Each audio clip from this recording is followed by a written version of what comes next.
আজকের ফাতেহার মাংসটা আমি একদম সাধারণভাবে রান্না করেছি, কিন্তু খেতে অসাধারণ হয়েছিল। আলহামদুলিল্লাহ, অনেক বেশি মজা হয়েছিল। তাহলে চলুন দেখে নিই কীভাবে রান্না করলাম। এই যে ফাতেহার মাংস, যেহেতু সব রকমের মাংসের গরুর অংশ দিয়ে রান্না করা হয়, যার কারণে যে এখানে কলিজা, গুলিদা, ফেসকা, মাংস, হাড়, গুড় সব দেওয়া আছে। সবগুলো প্রথমে পরিষ্কার করে আমি কেটে নিচ্ছি। এভাবে সবগুলা খুব ক্লিন করে কেটে নিব। এই যে এখানে প্রায় 8 কেজি মাংস প্রথমে আমি বসিয়ে দিব ফাতেহার জন্য। এখানে সব রকমের মাংস কিংবা সব অংশই আছে একটা গরুর, শুধুমাত্র জিহবা কিংবা মগজ এই দুইটা ছাড়া। এই যে খুব ভালো করে কেটে নিয়ে আমি এভাবে করে ধুয়ে নিচ্ছি। প্রথমে খুব পরিষ্কার করে ধুয়ে নিব বড় একটা ঝুড়িতে করে, যাতে ব্লাডটাও চলে যায়। খুব সুন্দর করে আমি এভাবে ধুয়ে নিচ্ছি। ধুয়ে নেওয়ার পর এবার এসেছি চুলায়, বড় ডেকচি ভরে আমি বসিয়ে দিলাম। প্রথমে দেখুন সব রকমের মাংস এখানে আছে। আর এখানে প্রথমে আমি দিয়ে দিয়েছি প্রায় 2 কাপ পেঁয়াজ বাটা। 8 কেজি মাংসের সাথে 2 কাপ পেঁয়াজ বাটা, 1 কাপ দিয়েছি রসুন বাটা। এরপরে দিয়ে দিব এখানে আমি আদা বাটা 1/2 কাপ, দিয়ে দিব বাদাম বাটা 1/2 কাপ, নারকেল বাটা দিব আমি 1 কাপ। এরপরে দিয়ে দিব হচ্ছে কাঁচামরিচ বাটা 1 কাপ।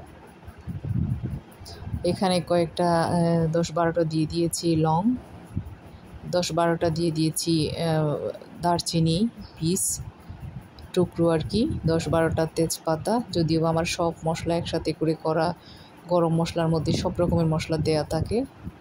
লবণ দিয়েছি এখানে পরিমাণ মতো, প্রায় এখানে 1/4 কাপ লবণ। 1/2 কাপ দিয়ে দিয়েছি মরিচের গুঁড়া, কাঁচামরিচও দিয়েছি কিন্তু।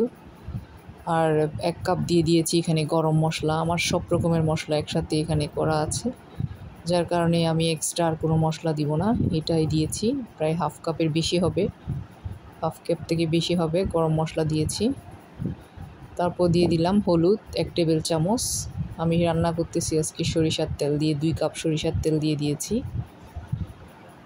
এখন হচ্ছে আমি সবগুলা মাংস হাতে মেখে নিব। দিয়েছি ধনিয়া পাতা 1 কাপ, টমেটো দিয়েছি এখানে 15-20টা। এরপরে হচ্ছে হাতে মাখাবো, খুব ভালো করে মাখিয়ে নিতে হবে। আসলে হাতে মাখা এইভাবে করে রান্না করলে খুবই মজার হয়। ফাতেহার মাংসটা বিশেষ করে আমি খুব বেশি করে রান্না করি, যেহেতু এটা খুব ভালো, রান্নাটা খুব মজার হয়। আসলে কোরবানি গরুর মাংস যে রান্না করা হয়, ওইটাই কিন্তু সবথেকে বেশি মজার হয়। ফাতেহার বলেন কিংবা পরে দিয়ে যেটা রান্না করা হয়, কোরবানি গরু মানেই কিন্তু মাংস মানেই খুবই মজার। আল্লাহর রহমত থাকে হয়তো। যাই হোক, খুব ভালোভাবে আমি এভাবে করে একটা গ্লাভস পরে নিয়েছি। আমি কিন্তু আজকে হাতও কেটে গিয়েছিলাম কাজ করতে করতে। যাই হোক, খুব ভালো করে এভাবে মেখে নিয়ে আমি একটুখানি হাত দিয়ে পানি দিব। এখানে পানি আর দিব না, মাংসের থেকে যে পানিটা বের হবে ওইটা দিয়ে মাংস রান্না হয়ে যাবে। আমি হাত দিয়ে এখানে পানি দিয়ে দিচ্ছি। তারপর হচ্ছে এটা ঢেকে দিব। এখানে কোনো পানি দিব না, আমি 1 কাপের মতো হাত ধোয়া পানি দিব হয়তো, জাস্ট মশলাগুলো যাতে ধুয়ে চলে যায়। এরপরে হচ্ছে ঢাকনাটা দিয়ে দিলাম। এখন এটা রান্না হতে থাকবে। কিছু সময় যাওয়ার পর, আধা ঘন্টা যাওয়ার পর হচ্ছে আমি যখন একটু বলক এসেছে তখন আমি একটু নেড়ে দিচ্ছি।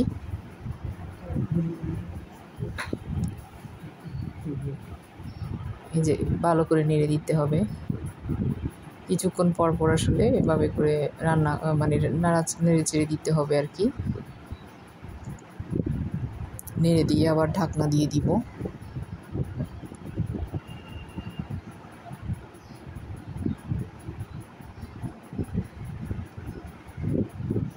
এই যে আবার বেশ কিছু সময় ঘন্টাখানেক পরে এসেছি।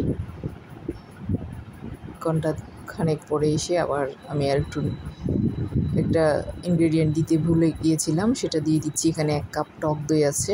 আমি টক দইটা অবশ্যই ব্যবহার করি মাংসের মধ্যে। এটা দিলে যেমন কালার সুন্দর হবে, তেমনি সিদ্ধ হবে, স্বাদটাও ভালো হবে টক দইয়ের কারণে কিন্তু। যার কারণে আমি 1 কাপ টক দই ভালো করে ফেটে দিয়ে দিয়েছি। এখন আবার নেড়ে চেড়ে দিচ্ছি, খুব ভালো করে নেড়ে চেড়ে ঢাকনা দিয়ে দিব। এরপর একদম যখন পুরা রান্না হয়ে যাবে তখন আমি আসবো।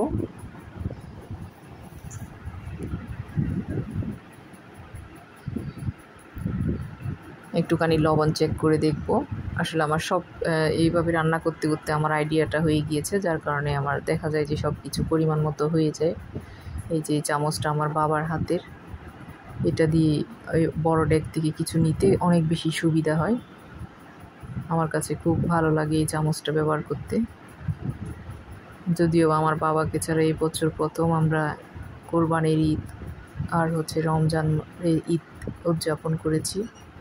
এই যে আমার রান্নাটা হয়ে গিয়েছে আলহামদুলিল্লাহ। দেখুন দেখতে কতটা সুন্দর হয়েছে, খেতেও কিন্তু ভীষণ মজা হয়েছিল। রেসিপি ভালো লাগলে একটা লাইক কমেন্ট করবেন। আজ এতটুকু। আসসালামু আলাইকুম, সবাই ভালো থাকবেন।